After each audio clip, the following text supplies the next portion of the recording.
Halo Sobat EY, masih suka bingung nggak tenses yang dipakai saat bicara bahasa Inggris? Di video kali ini kita akan belajar cara mudah bagaimana menentukan tenses yang tepat. Yuks! Niat hati ingin berbicara bahasa Inggris yang lancar dan benar, terhalang oleh tenses. Ini harusnya kata kerja bentuk apa ya? Ini peristiwanya kapan ya? Aduh, aku harus pakai tenses bentuk apa ya? Polanya apa ya? Pusing! Ujung-ujungnya pakai bahasa isyarat deh. Sebenarnya mengapa sih harus pakai tenses? Tenses merupakan grammar atau tata bahasa atau aturan kalimat berbasis kata kerja yang bisa membuat perbedaan dalam konteks arti sebuah peristiwa yang terjadi baik masa lalu, saat ini, atau yang akan datang. Coba kita lihat contoh kalimat berikut ini. Pakai bahasa Indonesia dulu aja ya. Aku sedang belajar. Aku belajar matematika setiap hari. Aku sudah belajar matematika. Aku belum belajar matematika. Sekarang coba lihat bedanya. Ada kata yang bisa kita jadikan petunjuk, yaitu sedang, sudah, belum, dan ada yang tidak ada tanda apapun. Ada atau tidaknya penanda ini akan membedakan arti dari setiap kalimat, kan? Nah, dalam mempelajari bahasa Inggris, ada cara bagaimana mengerti sebuah tenses tanpa menghafal kata-kata petunjuk kayak tadi. Yaitu kita lihat verb sebagai kuncinya. Karena semua bentuk tenses hanya berubah pada kata kerjanya saja. Ingat ya, verb. Jadi, jangan karena terhalang bingung akan tenses, kita jadi ragu untuk bicara bahasa Inggris. Ada cara yang mudah untuk bisa memahami tenses loh. Simak yuk. Dalam bahasa Inggris, tenses ada 16. Sekarang kita mulai dulu dengan 12 jenis tenses yang umum dan sering digunakan. Di sini kita punya kelompok konteks dan kelompok waktu. Kita lihat bagian dari tiap kelompok. Untuk konteks suatu keadaan atau peristiwa, ada 4 bagian, yaitu general statement atau pernyataan umum, sedang, sudah, dan masih.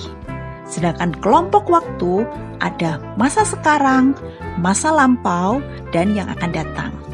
Kita tanamkan konsep ini terlebih dahulu ke dalam pikiran kita. Sesuai konteksnya, tiap-tiap bagian mempunyai penanda pada verbnya. Contoh untuk general statement itu namanya simple. Penandanya adalah ada verb 1 untuk sekarang dan verb 2 untuk lampau. Untuk sedang namanya continuous. Penandanya adalah to be plus verb ing. Sudah namanya perfect. Penandanya ada has atau have plus verb 3. Dan masih itu namanya perfect continuous. Penandanya ada has atau have plus been plus verb ing. Kita sekarang bahas untuk kelompok waktu yang pertama, yaitu sekarang atau disebut juga present. Penandanya adalah verb 1. Kalau untuk bentuk simple, contohnya I play football. Bentuk continuous atau sedang, I am playing football. Sudah, I have played football. Dan untuk perfect continuous atau masih, I have been playing football. Kelompok waktu yang kedua adalah lampau atau disebut past, yang ditandai dengan adanya verb 2. Contoh untuk bentuk simple, I played football yesterday. Untuk bentuk sedang atau continuous, I was playing football yesterday. Untuk bentuk sudah, I had played football 2 years ago. Untuk bentuk masih, I had been playing football since last month. Untuk kelompok waktu yang ketiga adalah masa yang akan datang atau future. Ditandai dengan will atau akan. Contohnya untuk bentuk simple, I will play football tomorrow. Untuk bentuk continuous, I will be playing football tomorrow morning. Untuk bentuk sudah, I will have played football with them tomorrow. Untuk bentuk perfect, on August, I will have been playing football for 2 weeks. Sekarang kita coba praktekkan kalimat sederhana. Kita mau ngomong, sekarang saya sedang menonton TV. Berarti kita lihat konteksnya. Peristiwanya sekarang, berarti present. Dan sedang adalah masuk dalam kelompok continuous. Dalam continuous, tandanya ada to be. To be adalah is, am, dan are. Untuk I, to be-nya am. Jadi kalimatnya menjadi I am watching TV. Mudah kan? Kita ambil contoh lagi. Kita mau ngomong, kemarin saya sedang menonton TV saat dia datang. Kita lihat konteksnya. Kemarin berarti lampau. Dan sedang masuk dalam kelompok continuous. To be untuk bentuk lampau adalah was atau were. To be bentuk lampau untuk I adalah was. Jadi kalimatnya menjadi gimana? I was watching TV yesterday when she came. Untuk kelompok perfect atau sudah, tandanya menggunakan has atau have. Dan dalam bentuk lampau, has atau have menjadi had. Begitu juga untuk kelompok perfect continuous. Sama. Sekarang kita coba dengan contoh kalimat di tiap-tiap kelompok.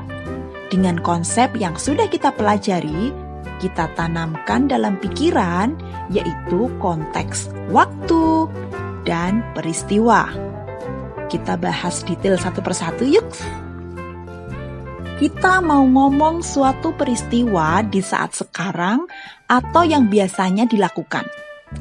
Berarti kita akan berpikir itu adalah general statement dan waktunya sekarang. Oh, berarti verb yang digunakan adalah verb 1. Kalau itu kalimat negatif atau interrogatif atau pertanyaan, kita pakai auxiliary do atau does, tergantung subjeknya. Jadinya, they speak Korean very well. Ini dinamakan simple present tense. Simple present tense adalah bentuk tenses paling umum, mengungkap fakta, menceritakan keadaan, kebiasaan, atau sesuatu yang berulang dan terjadi di masa sekarang. Secara timeline bisa dilihat kayak gini nih, Sobat EY. Mbak-mbak yang di tengah ini nih adalah yang ngomong. Dia ada di masa sekarang atau present. Jadi, simple present tense itu jika peristiwanya ada di saat sekarang. They speak Korean very well. Kita mau mengatakan suatu aktivitas yang sedang dilakukan dan saat sekarang. Jadi kalimatnya memakai to be, yaitu is, am, dan are untuk present dan was atau were untuk lampau plus verb ing. Jadinya, he is working in the office now. Ini namanya present continuous tense. Sekarang kita lihat timeline-nya. Saat mbak-mbak ini bicara, he is still working. Dia sedang bekerja. Makanya memakai to be dan verb ing. Yang ketiga, kita sekarang mau bicara sesuatu yang telah selesai dilakukan atau telah terjadi. Oh, itu namanya perfect.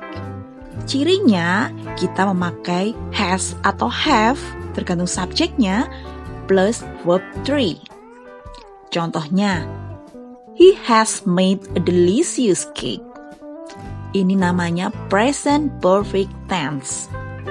Dalam present perfect tense, saat kita bicara di waktu sekarang, kejadiannya sudah selesai, baru aja selesai, atau dampak dari aksi atau kejadian itu masih bisa dirasakan sekarang. Jadi, pas si mbak-mbak ini ngomong, temannya itu udah selesai bikin kuenya. Entah itu tadi pagi, kemarin, dan sebagainya.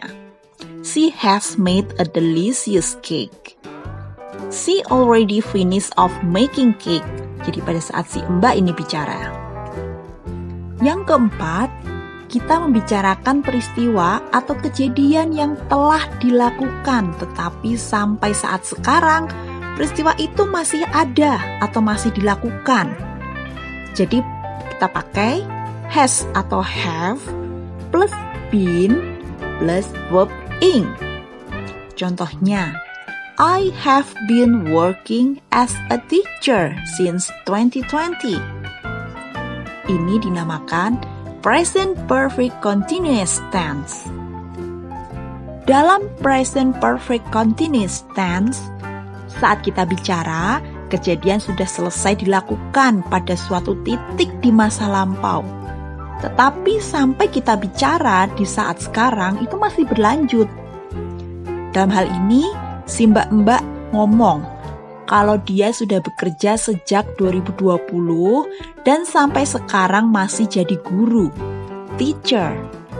Since 2020 adalah titik start dia bekerja di waktu lampau. Dan sampai sekarang, I'm still a teacher.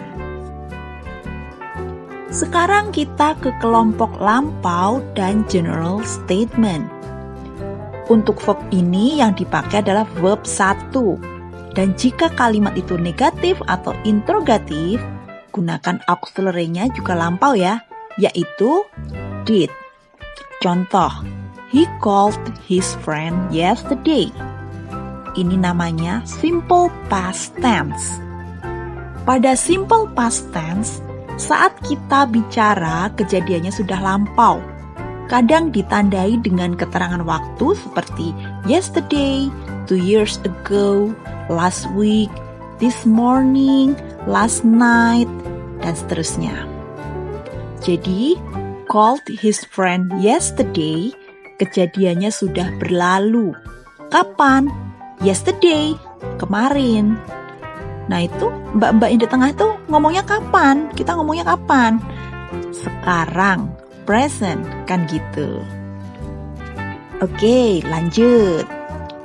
Ada peristiwa lampau dan di waktu lampau itu sedang terjadi atau melakukan sesuatu. Berarti ini continuous. Pakainya to be plus verb ing. Tapi karena lampau, to be pakainya yang bentuk lampau juga, yaitu was atau were sesuai subjeknya. Kalau I, you, we, they kita pakai were, tetapi he, she, dan it kita pakai was. Contoh, I was washing my clothes when the phone rang. Ini namanya past continuous tense. Past continuous tense menceritakan dua kejadian di masa lampau. Satu kejadian sedang dilakukan dan dibarengi dengan kejadian yang lain. Di sini si mbak-mbak yang tengah ini nih, dia menceritakan kejadian yang lalu. Dia sedang atau masih mencuci saat telepon bunyi. Jadi ada dua action. Yang pertama, I was washing, dan action yang kedua, phone rang. Dalam hal ini, until the phone rang, I was still washing. Sampai telepon itu bunyi, saya masih mencuci. Mencucinya belum selesai. Dan jangan lupa ya, semua verbnya harus bentuk lampau atau verb 2. Sekarang, untuk menyatakan bentuk perfect atau sudah selesai dilakukan, tapi di waktu lampau, kita gunakan had plus verb 3. Contohnya, the girl had cried before her mother came. Ini dinamakan past perfect tense. Past perfect tense menceritakan kejadian yang terjadi sebelum waktu tertentu dan ada di masa lampau. Lebih menekankan pada fakta bahwa sesuatu sudah terjadi, bukan pada durasi atau berapa lamanya. Ini masih sama ya, si mbak yang tengah ini yang ngomong itu di saat sekarang. The girl had cried. Artinya menangisnya sudah selesai. An action occurred before another one. Satu action terjadi sebelum yang lain. Jadi, si gadis sudah selesai menangis saat ibunya datang. Jadi, ibunya nggak lihat tuh anaknya nangis, karena udah selesai nangisnya. Nah, ibunya datang, itu juga memakai verb 2 ya. Kan peristiwanya sudah lampau. Ingat kan? Bisa dimengerti ya Sobat EY? Masih bentuk lampau, tapi kita mau ngomong sesuatu kejadian masih atau continuous, tapi di waktu lampau juga. Kita memakai had plus verb ing. Contohnya, she had been sleeping for 2 hours when I went home last night. Ini namanya past perfect continuous tense. Sekarang kita lihat timeline-nya.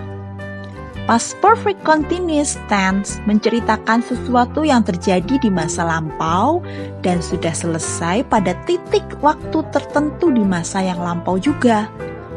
Lebih menekankan pada durasi atau berapa lamanya suatu aksi itu dilakukan.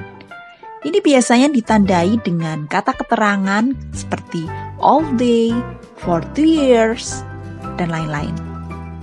Jadi si mbak yang tengah ini nih, dia bercerita tentang tadi malam. Tadi malam itu lampau. Saat pulang semalam, adiknya mungkin ya, adiknya sudah tidur selama 2 jam. Jadi ada durasi di sini. Saat adiknya mulai tidur sampai si mbak ini pulang, adiknya masih tidur. Berapa lama? Durasinya 2 jam. Jadi, she had been sleeping for 2 hours when I went home last night. Sekarang kita ngomongin masa depan atau future. Ciri-cirinya kita memakai will. Untuk bentuk simple, diikuti verb 1 ya. Ingat Sobat EY, will harus diikuti verb 1. Contohnya, she will come tomorrow. Ini namanya simple future tense.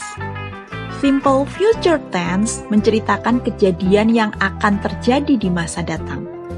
Bisa juga digunakan untuk menceritakan keputusan atau rencana di masa yang datang, atau sebuah prediksi, sebuah perkiraan. Jadi future tense ini bisa diikuti dengan keterangan waktu untuk memperjelas, seperti tomorrow, next week, next afternoon, dan lain-lain. Atau jika nggak ada keterangan waktu pun, kalau pakai will, orang udah tahu kalau itu adalah future atau masa depan. Untuk future bentuk continuous, kita tetap menggunakan verb ing. Jadi polanya will plus be plus verb ing. Contoh, he will be going to the office at 8 a.m. tomorrow. Ini namanya future continuous tense. Future continuous tense menceritakan kejadian yang pasti akan terjadi dalam waktu dekat di masa mendatang. Jadi sifatnya pasti ya, bukan prediksi. He will be going to the office at 8 a.m. tomorrow. Artinya, dia sudah pasti besok berangkat jam 8. Terus, gimana ya untuk bentuk perfect tapi untuk masa mendatang? Yaitu gunakan will plus have plus verb 3. Untuk ini, meski subjeknya he, she, atau it, tetap memakai have ya. Tidak ada has. Kenapa? Karena will harus diikuti verb 1. Jadi bukan will has, tapi will have. Karena verb 1 dari have adalah have. Gitu. Ini dinamakan future perfect tense. Contohnya, I will have finished my homework by tomorrow. Jadi, untuk future perfect tense, menceritakan bahwa ada suatu aksi atau kejadian yang akan dilakukan dan diselesaikan pada waktu tertentu di masa depan. Ini menunjukkan kehendak seseorang yang berhubungan dengan masa depan. Artinya, si mbak-mbak yang tengah ini nih, dia bilang, kalau besok PR-nya akan sudah selesai. Besok adalah masa yang akan datang. Telah selesai berarti perfect. Future perfect tense ini sering ditandai dengan penggunaan preposisi by, before, after, dan lain-lain. Bagaimana jika di masa yang akan datang, kita mengatakan akan telah selesai mengerjakan sesuatu, atau sesuatu itu di masa yang akan datang nanti akan telah selesai? Kita tetap memakai will, diikuti have plus been. Been itu adalah to be bentuk ketiganya. Bentuk ketiganya to be, dan verbnya adalah verb ing. Contoh, next month I will have been teaching math for 2 years. Ini namanya future perfect continuous tense. Ini timelinenya agak lebih kompleks ya. Future perfect continuous tense menceritakan kejadian atau aksi yang dimulai baik itu di masa lalu, sekarang, atau yang akan datang, dan diperkirakan akan berlanjut atau masih berlangsung atau masih dilakukan sampai di suatu titik waktu tertentu di masa depan. Biasanya ada keterangan waktu dan durasi. Kayak gini nih contohnya, si mbak-mbak yang tengah ini bercerita, kalau bulan depan atau next month, dia mengajar matematika itu sudah genap 2 tahun sejak dia pertama kali mengajar. Next month di sini adalah batas waktu kejadian yang sedang berlangsung, karena sampai saat sekarang dia masih mengajar matematika. Sedangkan di titik A di masa lalu, dia mulai mengajar, nggak tahu entah kapan. Yang jelas, sampai di titik B atau next month, itu adalah 2 tahun. Gitu. Jadi, titik permulaannya itu tidak harus dari masa lalu ya Sobat EY, tapi bisa dari masa sekarang atau yang akan datang. Asalkan batas waktu kejadiannya itu ada di masa yang akan datang. Demikian ke-12 tenses yang kita pelajari kali ini. Minimal kita menguasai 12 tenses ini dan kita akan bisa berbahasa Inggris dengan baik. Untuk 4 tenses lainnya, kita akan bahas di video berikutnya. Tetap simak ya!